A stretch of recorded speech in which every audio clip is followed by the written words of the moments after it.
Kendall Laird coming to you from my home office, and I'd like to bless you today with some teachings from the late, great Jim Rohn. For those that don't know who Jim Rohn is, just look in the description below. There's a quick bio. Watch the video. Enjoy. Whatever it takes to get you to try harder, read more, set your goals, and go for it. Here's the next attitude disease. Overcaution. Some people never will have much. They're too cautious. Now, you can also be too reckless, but you can also be too cautious. This is called the timid approach to life. And my caution was always the risk. Risk used to drive me right up the wall. I used to say, what if this happens? It's called the language of the poor. What if this happens? And on top of that, if this was to happen, look at the fix I'd be in. I better not try. I could always ace myself out. Then I'll tell you what changed my whole life when I finally discovered it's all risky. The minute you were born, it got risky. If you think trying is risky, wait till they hand you the bill for not trying. If you think investing is risky, wait till you get the tab for not investing. See, it's all risky. Getting married is risky. Having children is risky. Going into business is risky. Investing your money is risky. It's all risky. I'll tell you how risky life is. You're not going to get out alive. That's risky. The Englishman says, well, if that's the way it's going to work out, let's give it a go. Right, that's what it's for. Give it a go. Somebody says, yeah, but I'm looking for safety and security. Fine, then huddle in a corner. We'll cover you with a sheet, bring you 3 meals a day. And we'll protect you, feed you, look after you, care for you. We won't let anything happen to you, and you'll probably live to be 100. The guy said, well, yeah, I'd live to be 100. But what a way to live. Right. What a way to live, safe and secure. Don't ask for security. Ask for adventure. Better to live 30 years full of adventure than 100 years safe in the corner. And see, it's not important how long you live. What's important is how you live. Here's the next attitude disease. We're almost through with this motley list. In fact, we're almost through. Hang on. The next one is pessimism. Pessimism, the deadly disease of always looking on the bad side, the problem side, the difficult side, checking all the reasons why it can't be done. The poor pessimist leads an ugly life. He doesn't try to figure out what's right. He tries to figure out what's wrong. He doesn't look for virtue. He looks for faults. And when he finds them, he's delighted. How ugly. This is the poor guy who looks through the window, doesn't see the sunset. He sees the specks on the window.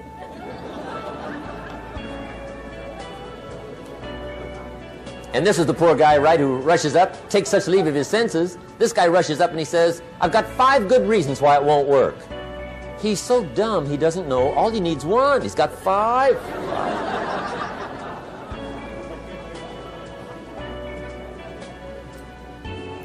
To the pessimist, the glass is always half empty. To the optimist, the glass is half full. Why would the same measure affect people 2 different ways? Answer, it all depends on how you look at it. Our lives are mostly affected by the way we think things are, not the way they are. The way we think they are affects us most. There's a subject we don't have time to get into tonight called better thinking habits. One of the major things Shove taught me when I met him, he said, poor thinking habits keeps most people poor. Not poor working habits. Most people work hard, but they don't think hard. And Shove taught me that the mind is like a factory, a mental factory. And whatever you think about all day long pours ingredients into this mental factory. And that's what builds the economic, social, financial fabric of your life. He quoted me a Bible phrase that says, "As you think, so you become." How awesome. When he talked about poor thinking habits, he had me. I used to start the day reading the morning newspaper. I mean, you can believe that or not. I'd get a cup of coffee and read the paper. I'd load up on wars and riots and murders and stabbings and killings and bank robberies and muggings and car wrecks and tragedies. I'd even read the back pages. I seem to like that stuff for some weird reason. I'd load up on all that, and then I'd start the day. You can imagine the kind of days I used to have. You walk around on your financial knees. They call you economic peewee.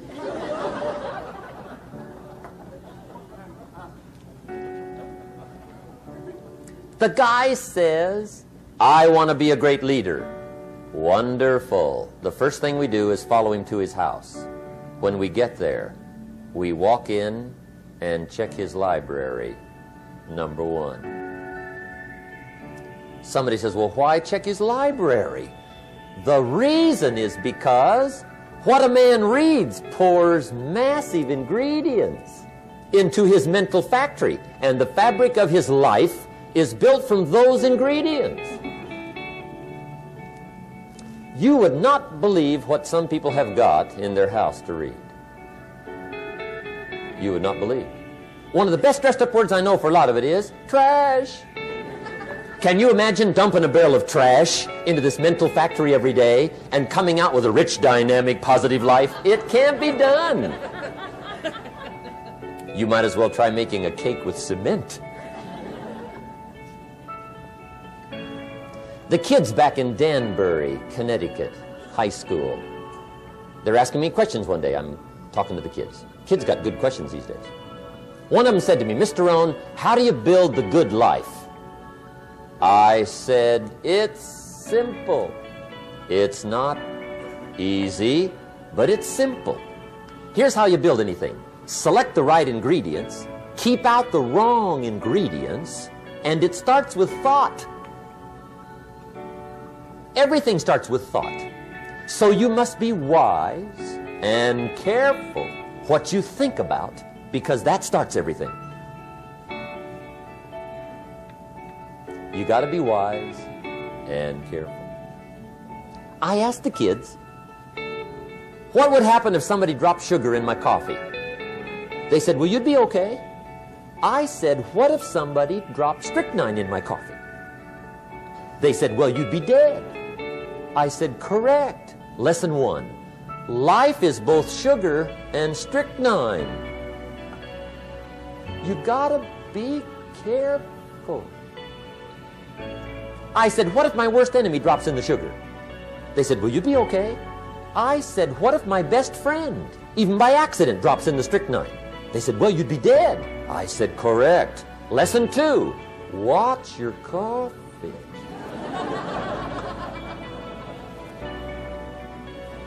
You got to be careful. See, it doesn't matter who hands you the bad stuff. It doesn't matter where you get the bad stuff. It'll still do its damage on your bank account, wherever you get it. Mr. Schoaf gave me one of the greatest phrases when I first met him when he said, "Jim, every day stand guard at the door of your mind." How important. Stand guard at the door of your mind. And you decide what goes into your mental factory. Don't let anybody just dump anything they want to in your mental factory, because you've got to live with the results. Okay, here's the last disease, and we're through with this list. In fact, we're almost through. Hang on. The last subject is very brief. The last disease, but this one is deadly. Engage in this one, indulge in it even slightly, and you might as well forget the future, because it's going to forget you. Complaining, crying, whining, griping. A Bible word called murmuring. See, that'll ace your future. Spend 5 minutes complaining, and you have wasted 5. And you may have begun what's known as economic cancer of the bone. Surely they will soon haul you off into a financial desert and there let you choke on the dust of your own regret. I hope I said that well, so you won't forget. It's a deadly disease. If you don't think it's bad, ask the children of Israel of Old Testament fame. Typical of us all, their story just happened to get in the book. Story says, children of Israel were slaves. God performed a series of dazzling miracles and got them out. And now they're heading for the promised land. Remember the story?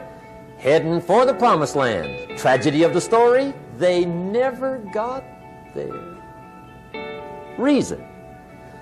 From day one, they started to complain. They griped about the water. They griped about the weather. They whined and cried and griped about the food. They griped about the leadership. They whined and cried because it was too far, too cold, too hot, too difficult, too miserable. I mean, they whined and cried for years.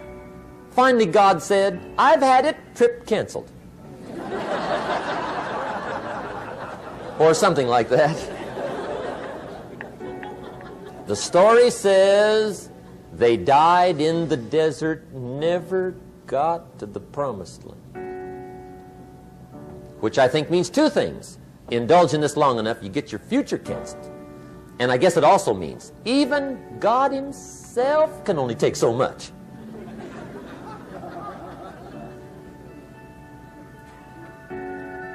Okay.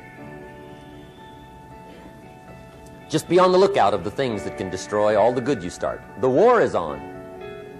And this evening, tomorrow, mentally, personally, socially, economically, you got to make sure you're winning the war. And this is part of it.